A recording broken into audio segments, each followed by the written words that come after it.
गंगा के पानी से फसलें जलमग्न, घरों में घुसने को बेताब गंगा, चारों तरफ हो रही बाढ़ की चर्चा। खबर चंदौली के बाढ़ से जुड़ी हुई है, जहां गंगा का पानी लगातार बढ़ रहा है। जहां गंगा के पानी से फसलें पूरी तरह से जलमग्न है, वहीं कुछ ही समय में गंगा का पानी घरों में घुसने लगेगा।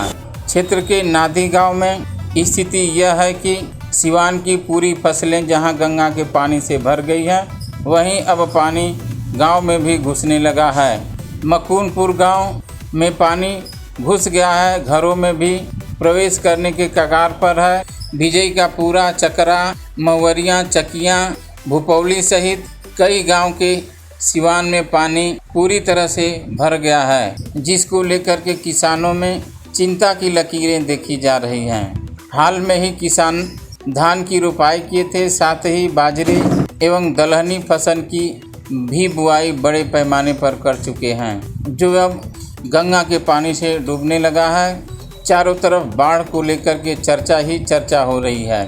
हालांकि अब इलाहाबाद एवं बनारस में पानी बढ़ने की रफ्तार कम हो गई है, लेकिन चिंता जस की तस बनी हुई है।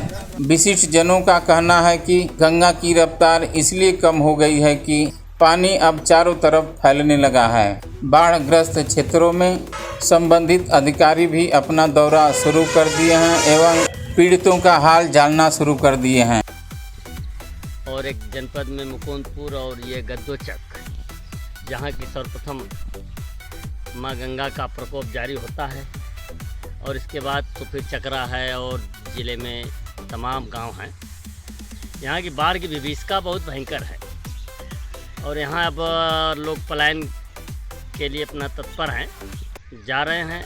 यहाँ लगभग हजारों एकड़, मुकुंदपुर ही नहीं, ये हम समझते हैं कि ये तो प्रशासनिक दृष्टिकोण से अब अभिलेख में क्या दर्ज है मैं नहीं समझ पाता, लेकिन यहाँ पर मैं बता दूं आपको कि ये चकिया, बिहारी, मित्र है, अजगरा और मौजा है, आपका मजलेपुर है, नदेसर है, सलेमपुर है, मारूपुर है, कुतुबपुर है, लच्छीपुर है, नैडी है, और शेरपुर सरैया है, बड़गावा है, आपका उधर महमदपुर है, सरौली है, और ये सभी गांव।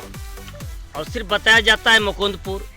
एक सबसे बड़ी अनदेखी ये होती है कि जो खेत मुकुंदपुर के रकबे में आता है, उसी का लोगों को पेमेंट मिलता है।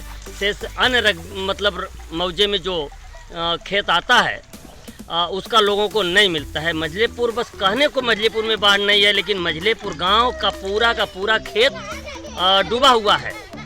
और आपका एक कहने को नदेसर बचता है, लेकिन नदेसर भी पूरी बाढ़ के चपेट में होता है, उनकी पूरी फसलें उनकी भी बर्बाद हो जाती हैं। कहने को नैडी बचता है, लेकिन बाढ़ एरिया में पूरा, ये देखिए आप उधर अभी ये उधर होंगे तो नैडी का पूरा इलाका है, साइड में उधर जाएंगे तो पूरा नैडी के लोगों का खेत है, सरान के लोगों का खेत है। बस कहने को यह है कि सिर्फ मुकुंदपुर है। मुकुंदपुर के साथ साथ हम चाहेंगे कि इन गाँवों के खेत भी फसलें नष्ट हो जाती हैं। हजारों एकड़ समझिए कि ये बर्बाद होती है फसलें, जिसकी की भरपाई किसान किस रूप में कर पाता है, ये बड़ा सोचनीय विषय है। और ये हम समझते हैं कि बाढ़ आती है तो किसान की कमर टूट जाती है।